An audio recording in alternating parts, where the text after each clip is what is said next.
बंदुखरातला नाशिकच्या हॉटेलमध्ये भेटले नाही. गर्दीमध्ये कोण भेटलं असेल तर मला माहिती नाही.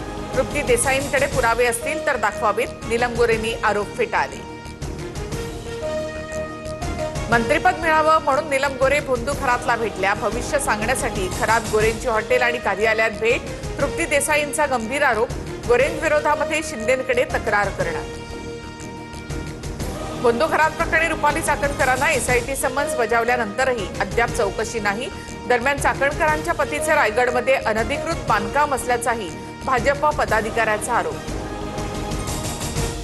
अत्याचारी खरातच्या ओकस कार्यालयामध्ये फॉरेन्सिक टीम आणि एसआयटीकडनं पंचनामा. 2 मोबाईल, 4-5 खडे, औषधाची बाटली, रुमालासारखं कापड यासह विविध वस्तू जप्त. खरातच्या शस्त्र परवान्याची नाशिक ग्रामीण पोलिसात नोंदच नाही. संबंधित कागदपत्र उपलब्ध नसल्याची माहिती उघड. तत्कालीन जिल्हाधिकारी एसपी संशयाच्या फेऱ्यात येण्याची शक्यता. शालार्थ आयडी घोटाळ्यामध्ये अशोक खरातचा सहभाग असण्याची शक्यता. केसरकर शिक्षण मंत्री असताना खरातने आपल्या भावाला शालार्थ आयडी मिळवून दिला. सूत्रांची माहिती. ठाकरेंच्या भाजप नेत्यांशी जवळकीच्या चर्चा. भाजप नेते मोहित कंबोज यांच्या मुलीच्या वाढदिवसाला आदित्य ठाकरे यांची हजेरी. राजकीय वर्तुळामध्ये आश्चर्य व्यक्त. महाविकास आघाडी सरकारवेळी ठाकरे कंबोज वाद टोकाला पोहोचला होता.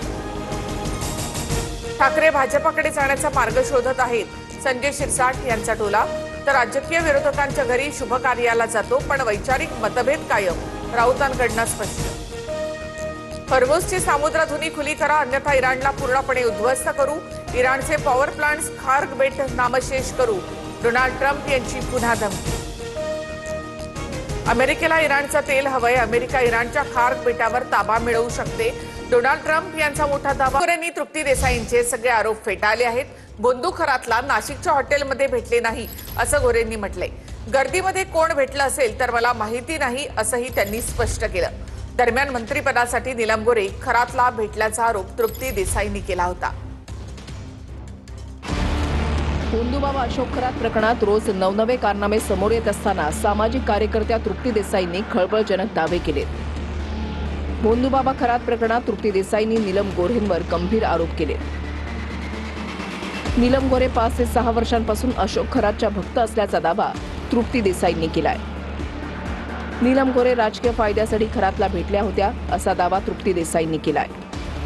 अशोक खरातला जे आहे ते आमदारकी मिळावी म्हणूनही त्या कॉलेज रोडच्या ऑफिसमध्ये भेटायला गेलेल्या होत्या.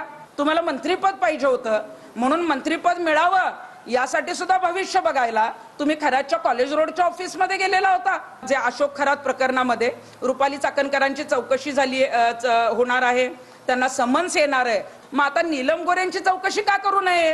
हा जो अशोक खरात आहे तो कशा पद्धतीनं विकृत आहे हे कदाचित त्यावेळेला त्यांना माहित होतं का नाही माहित नाही. परंतु आता जेव्हा माहित झालं त्यावेळेला नीलम गोरेंनी आवाज का उठवला नाही? कोरोनाच्या आधी जेव्हा तुम्ही एक्सप्रेस इन नावाच्या 5 स्टार हॉटेलमध्ये पाथर्डी फाट्याला मुक्कामाला होता त्यावेळेला अशोक खरात तुम्हाला हॉटेलमध्ये का भेटायला आलेला होता? मग तुमचं भविष्य सांगायला आलेला होता का तुमचे त्याच्याशी इतर आर्थिक देवाणघेवाणीचे संबंध आहेत? आरोप प्रत्यारोप होत आहे. ती एसआयटी झालेली आहे. त्या एसआयटीनी आणि माननीय मुख्यमंत्री ते लीड करतायत. त्यांच्याकडून या सगळ्या प्रश्नांची उत्तर आपल्याला मिळतील. अनेक महाराज लोक किंवा अनेक जादू टोण्यावाले हे राजकारणी लोकांना भेटत असतात. तुमचं असं आलंय, तुमच्यावर संकट आलंय, तुम्हाला उद्या असं होणार आहे, परवा तसं होणार आहे, असे सगळे भंपगिरी हे लोक करत असतात. आणि म्हणून कोण कुणाला भेटलं याच्यावर तुम्ही राजकारण ठरवू नका. पुण्यातल्या टिळक रस्त्यावर संगीता तिवारींनी खरातला कठोर शिक्षा देण्याच्या मागणीसाठी तिरडी आंदोलन केलंय. यावेळेला गोरे बाबाच्या भक्त असून पूजा करायच्या असा आरोप संगीता तिवारींनी केलाय. भोंदू अशोक खरातला नाशिकच्या हॉटेलमध्ये भेटले नाही असं स्पष्टीकरण नीलम गोरेंनी दिलंय. नीलम गोरे मंत्रिपदासाठी खरातला भेटल्या होत्या आणि त्यांनी खरातकडे भविष्य बघितलं होतं असा आरोप तृप्ती देसाईंनी केला होता. नाशिक येथील एक्सप्रेस इन हॉटेलमध्ये मी खरात नावाच्या व्यक्तीला 6-7 वर्षांपूर्वी किंवा अन्य कोणत्याही कारणासाठी भेटले या वृत्ताचा मी स्पष्टपणे आणि निसंदिग्धपणे इन्कार करते. नाशिकला मी 50 वेळा 60 वेळा गेले असेल. तिथे गर्दीत कोण आला असेल नसेल आला मला त्याच्यामध्ये काही सांगता येणार नाहीये. कारण कुणी 5 दशकांची आठवण काढून प्रत्येक सांगू शकत नसतं. तृप्ती देसाईंकडे पुरावे असतील तर त्यांनी ते दाखवावेत असं चॅलेंज नीलम गोऱ्हेंनी दिलंय. विधान परिषदेमधल्या शेवटच्या भाषणामुळे काही लोक दुखावले गेले आहेत असा दावाही गोऱ्हेंनी केलाय. कुणीही जेव्हा व्यक्ती आरोप करते तर त्यावेळेला त्यांच्याकडून काहीतरी आधार मिळवणं अपेक्षित असतं. परंतु बऱ्याच वेळेला असं होतं की एसआयटीची खरंच चौकशी चालू आहे, तर ज्यांच्याकडे काही तसे पुरावे असतील तर त्यांनी एसआयटी कडे द्यायला पाहिजे. काही लोक शेवटचं निरोपाचं भाषण जे मी केलं त्याच्यामुळे फार दुखावलेले आहेत. त्यामुळे त्यांचं एक म्हण आहे की दुखत असेल पोट आणखीन दाखवतात डोकं, तसं सुद्धा असू शकतं. सातारा जिल्हा परिषद निवडणुकीच्या वादानंतर नीलम गोऱ्हेंनी साताराच्या एसपींना निलंबित करण्याचे आदेश दिले होते. त्या वादावर आता बोलायचं नाही असं गोऱ्हे म्हणाल्यात. मी पीठासीन अधिकारी आहे. मी चेअरवरून दिलेले जे निर्णय असतात त्याच्यावर मी तुमच्या समोर भाष्य करणं म्हणजे तुमचं ते माध्यमांचं म्हणून स्वातंत्र्य असलं तरी मी बेजबाबदार व्यक्ती नाहीये, म्हणून no comment on my side. माझी काही प्रतिक्रिया नाही याच्यावरती. मी काय झारखंडच्या मुख्यमंत्र्यांवर आरोप केले नाही जे काल्पनिक केलेले आहेत असं म्हणायचं. म्हणजे नीलम गोऱ्हे या राज्यामध्ये विधान परिषदेच्या उपसभापती आहेत. जबाबदारीनं मी जे आहेत त्या गोष्टी बोललेल्या आहे आणि त्यांच्याबरोबर खरात बरोबर नाशिकच्या दौऱ्यामध्ये जे लोक होते ते लोक साक्षीदार असलेले लोक माझ्याकडे आलेले होते. त्यामुळे हे काल्पनिक आरोप असूच शकत नाहीत. म्हणजे कुठंतरी पाणी मुरतंय, नीलम गोऱ्हेंना काहीतरी लपवायचं आहे आणि म्हणूनच खरात बरोबर असलेले संबंध जे आहेत ते त्या सांगत नाहीयेत. एवढ्या खोटं बोलत असतील नीलम गोऱ्हे हे मला वाटलं नव्हतं, पण आज पत्रकार परिषदेत त्या ज्या बोलत होत्या त्या वाचून बोलत होत्या. चाकणकरांना चौकशीचा समन्स देण्यात आल्याची माहिती मिळते. मात्र खरात प्रकरणामध्ये अद्याप चाकणकरांची चौकशी झालेली नाही. तर दुसरीकडे चाकणकरांच्या पतीचे रायगडमध्ये अनधिकृत बांधकाम असल्याचा भाजप पदाधिकाऱ्यांनी आरोप केलाय. चाकणकरांना चौकशीचा समन्स असल्याच्या बातम्या आल्या, मात्र खरात प्रकरणात अद्याप चाकणकरांची चौकशी झालेली नाही. खरातच्या शिवनिका ट्रस्टवर चाकणकर सदस्य आहेत. या प्रकरणामध्ये इतर सदस्यांचीही चौकशी सुरू आहे. महिला आहे आणि महिला असल्यामुळे मी नाशिकला येऊ शकत नाही असं चाकणकरांनी दिलेलं कारण काही पटण्यासारखं नाही. कदाचित चाकणकरांना आपल्याला चौकशीच्या बहाण्याने बोलवून अटक करतील अशी भीती वाटते का? पण मुळात चाकणकरांना अशी भीती का वाटते? कर नाही त्याला डर कसले? दरम्यान रायगडच्या भाजपच्या पदाधिकाऱ्यानं चाकणकरांच्या पतीवर अनधिकृत बांधकामाचा आरोप केलाय. दरम्यान 2 दिवसांपूर्वी रायगडमधल्या या बांधकामाबद्दल अंधारेंनी आरोप केले होते. रायगडच्या रोह्यामध्ये रुपाली चाकणकरांचे पती निलेश चाकणकर आणि तटकरेंचे निकटवर्तीय महेंद्र चौधरींचा मुलगा आकाश चौधरींचा बिल्डिंग व्यवसाय. आकाश चौधरी आणि निलेश चाकणकरांचा पार्टनरशिपमध्ये रोह्याच्या रोड खुर्द इथे कर्मा कन्स्ट्रक्शन कंपनी असल्याचा आरोप आहे. भाजपचे अल्पसंख्याक सेलचे महाराष्ट्र प्रदेश सचिव बबलू सय्यद यांनी या संदर्भात याचिका दाखल केली आहे. आकाश महेंद्र चौधरी आणि निलेश सुदाम चाकणकर या दोघांच्या विरोधात नदीपात्रात अनधिकृत बिल्डिंगचं बांधकाम केल्याबद्दल मी माणगाव सेशन कोर्टात एक केस दाखल केलेली. दलदलसारखा भाग असताना तिथे त्या माणसांनी भराव करून नदीपात्रात बेकायदेशीर इमारत 5-6 मजल्याची तयार करायला सुरुवात केलेली आहे. त्याच्यावरचं काम चालू आहे. अजून सुद्धा कोर्टाचा त्यांनी अवमान करून ती बँक आणलेली आहे. आणि आताची महत्त्वाची बातमी. उपमुख्यमंत्री एकनाथ शिंदे मुख्यमंत्री फडणवीसांच्या भेटीला गेले आहेत. शिंदे आणि फडणवीसांच्या भेटीला वर्षा निवासस्थानी आता दाखल झालेले आहेत. उपमुख्यमंत्री एकनाथ शिंदे आज मुख्यमंत्र्यांची भेट घेत आहेत, त्यासाठी वर्षावर ते दाखल झाले आहेत. कोणत्या मुद्द्यांसाठी आज एकनाथ शिंदे फडणवीसांची भेट घेतात याकडे आपलं लक्ष असेल. ही आपण दृश्य पाहतो. उपमुख्यमंत्री एकनाथ शिंदे मुख्यमंत्री फडणवीसांच्या भेटीसाठी वर्षावर आता नुकतेच दाखल झाले. बंधू खरातची चौकशी झाली असून या चौकशीमधून काय उलगडा झालेला आहे पाहूया.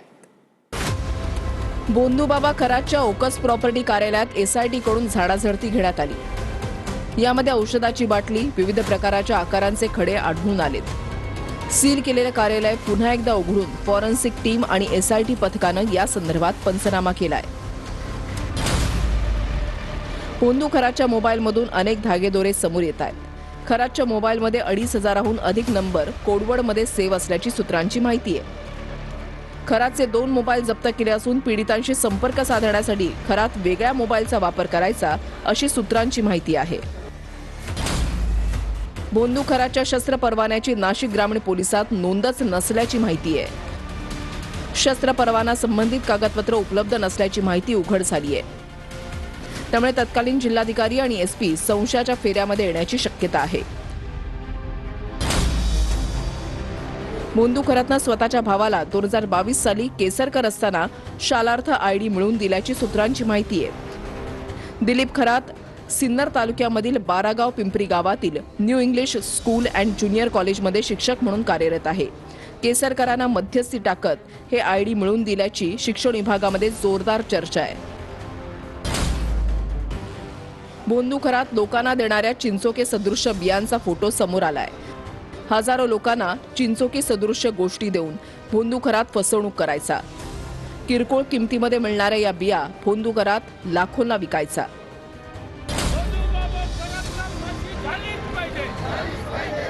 अमरावतीमध्ये अशोक खरातच्या विरोधात अंधश्रद्धा निर्मूलन समितीनं आंदोलन केलंय. खरातनं आमच्यासमोर दैवी शक्ती सादर करावी, त्याला 80 लाखांचं बक्षीस देऊ असं आव्हान अंधश्रद्धा निर्मूलन समितीनं खरातला दिलंय. मोहित कंबोज यांच्या मुलीच्या वाढदिवसाला आदित्य ठाकरे यांनी उपस्थिती लावली होती. ठाकरेंची भाजप नेत्यांशी जवळीक वाढत असल्याच्या चर्चा त्यानंतर राजकीय वर्तुळामध्ये सुरू झाल्या. ठाकरे भाजपकडे जाण्याचा मार्ग शोधतायत असं शिरसाटांनी म्हटलं. पाहूया. भाजप नेते मोहित कंबोज यांच्या मुलीच्या वाढदिवसाला आदित्य ठाकरेंनी हजेरी लावली आहे. आदित्य ठाकरेंच्या उपस्थितीमुळे राजकीय वर्तुळात आश्चर्य व्यक्त केलं जात आहे.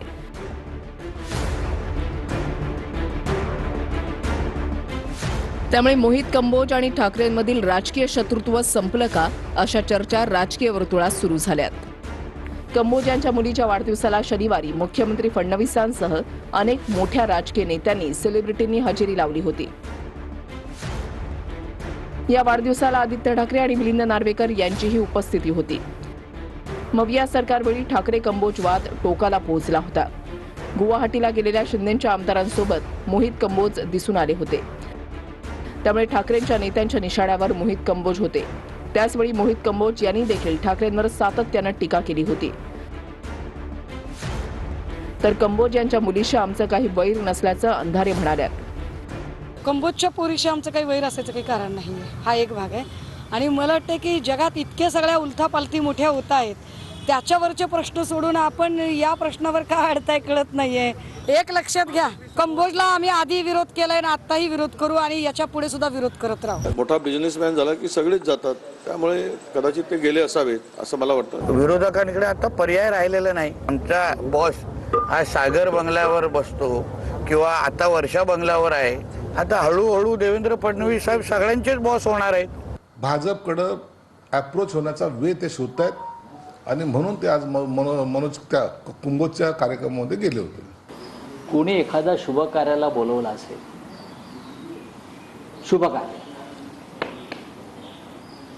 तर ते जाण्यामध्ये चुकीचं नाही. रोज उठून अशुभ बोलणारे आणि प्रत्येक गोष्टीत राजकारण बघणारे संजय राऊत यांना शुभ कार्यावर बोलण्याचा अधिकार नाही.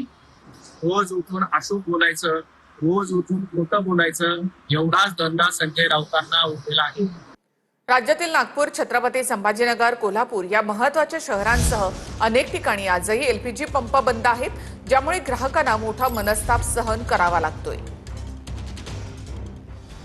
नागपूरमधील गो गॅसचे एलपीजी पंप बंद झाल्यानं वाहन चालकांना मनस्ताप सहन करावा लागतोय. गॅसचा पुरवठा होत नसल्यानं नागपूरमधील गो गॅसचे बहुतांश एलपीजी पंप बंद आहेत. इमामवाडा, कामठी, ताजबाग, मानेवाडा परिसरातील गो गॅसच्या पंपावर गॅसचा पुरवठाच नाहीये. त्यामुळे याचा मोठा फटका रिक्षा चालकांना बसतोय. छत्रपती संभाजीनगर शहरातील ऑटो एलपीजी पंप बंद झालेत. रविवारी गॅस पंपावर 2 किलोमीटरच्या रांगा होत्या, तर आज नो स्टॉकचा बोर्ड लागलाय. एलपीजीच मिळत नसल्यानं शहरातील 25 ते 30 हजार रिक्षा चालकांना याचा फटका बसतोय. कोल्हापुरात एलपीजी गॅस तुटवड्यामुळे एलपीजी पंप बंद आहे. शहरातील 2 एलपीजी गॅस पंपांपैकी एक पंप बंद झालाय. नांदेडमध्ये एलपीजी गॅसचा तुटवडा निर्माण झाल्यानं शहरातील एलपीजी गॅस पंप बंद झालाय. एलपीजी गॅस संपल्यानं रिक्षा बंद ठेवण्याची वेळ आली आहे. वजीराबादमधील एलपीजी गॅस पंप मागच्या 15 दिवसांपासून बंद पडलाय. काही वाढणार नाही. चुकीच्या पद्धतीने काहीतरी मीडियामध्ये, सोशल मीडियामध्ये पसरवलं जात आहे. सिलेंडरबद्दल पसरवलं जात आहे, गॅसबद्दल पसरवलं जात आहे, LPG बद्दल पसरवलं जात आहे, पेट्रोलबद्दल डिझेलबद्दल पसरवलं जात आहे, खताबद्दल पसरवलं जात आहे. कुणालाही घाबरण्याची गरज नाही. सरकारचं पूर्ण लक्ष आहे. खताच्या साठेगिरीवर लक्ष आहे. कोणी साठेगिरी करू नये यावर लक्ष आहे. कुठलाही दुकानदार साठेगिरी केला तर सोडणार नाही. मी स्वतः काही दुकानं चेक करणार आहे. त्यामुळं कुठल्याही परिस्थितीमध्ये साठेबाजी होणार नाही, शेतकऱ्यावर फटका बसणार नाही. अमरावतीमध्ये गॅस एजन्सीवर सकाळपासूनच रांगा पाहायला मिळतात. लातूरमध्ये ही स्थिती असून 15 दिवसानंतर सुद्धा सिलेंडर मिळत नसल्याची नागरिकांची तक्रार आहे. भंडाऱ्यामध्ये सुद्धा गॅस एजन्सीच्या बाहेर नागरिकांची गर्दी आहे. अमरावतीमध्ये अजूनही गॅस सिलेंडरसाठी लोकांच्या रांगा कायम आहेत. जयस्तंभ चौकातील गॅस सिलेंडरच्या एजन्सी बाहेर सकाळपासून नागरिकांनी गर्दी केली आहे. सिलेंडर ब्लॅकमध्ये विकला जात असल्याचा आरोप नागरिकांनी केलाय. अमरावती जिल्ह्यातील चांदूर बाजार इथे गॅस एजन्सी बाहेर लोकांनी सिलेंडरसाठी भर उन्हात रांगा लावल्यात. बुकिंग नंतरही सिलेंडर न मिळाल्यानं ग्राहकांनी गॅस एजन्सीच्या बाहेर गर्दी केली आहे. लातूरमध्येही गॅसचा तुटवडा कायम आहे. बुकिंग करून 15 दिवसानंतरही सिलेंडर मिळत नसल्यानं लोकांनी रांगा लावल्यात.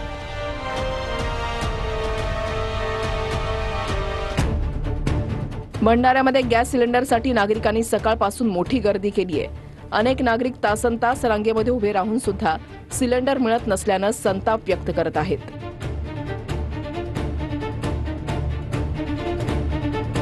गडचिरोलीमधल्या एटापल्ली, भामरागड आणि सिरोंचा तालुक्यात 10 दिवसांपासून गॅसची कमतरता भासतीये. सिरोंचा तालुक्यामध्ये तर 2 आठवड्यापासून गॅस सिलेंडर उपलब्ध नाहीये. सकाळपासून गॅस एजन्सीच्या बाहेर सिलेंडर ठेवून लोक भरलेला सिलेंडर मिळण्याची वाट पाहत आहेत. आता हे सगळं असताना एक अफवाचं पीक जर जास्त येतं की ते सिलेंडर बंद होणार, सिलेंडर बंद होणार. काल सुद्धा मुख्यमंत्र्यांनी सुद्धा सांगितलं की आमच्याकडे आणि भारत सरकार पुरेसा साठा या सगळ्या गोष्टींचा आहे. तर जिथे ह्या PNGची व्यवस्था आहे तिथे 3 महिन्याच्या आत तुम्ही सगळ्यांनी जे आहे, मग घरगुती असतील, कमर्शियल असतील, कोणी असेल, त्यांनी अर्ज ताबडतोब करणं गरजेचं आहे. आणि हे अर्ज जे आहेत, खरं म्हणजे वेगवेगळ्या कंपन्या, खूप कंपन्या ज्या आहेत त्यांना वेगवेगळे जे आहेत भाग वाटून दिलेले आहेत PNG साठी. पावसामुळे पुण्याच्या चाकण कृषी उत्पन्न बाजार समितीमधील कांद्याचं नुकसान झालेलं आहे. अचानक आलेल्या या पावसामुळे शेतकऱ्यांनी विक्रीसाठी आणलेला कांदा असा पाण्यामध्ये भिजलेला आहे. बाजार समितीने पुरेशी व्यवस्था न केल्याचा आरोप शेतकऱ्यांकडून केला जातोय. या घटनेमुळे आधीच आर्थिक संकटात असलेल्या शेतकऱ्यांच्या अडचणीमध्ये आणखी वाढ झाली आहे.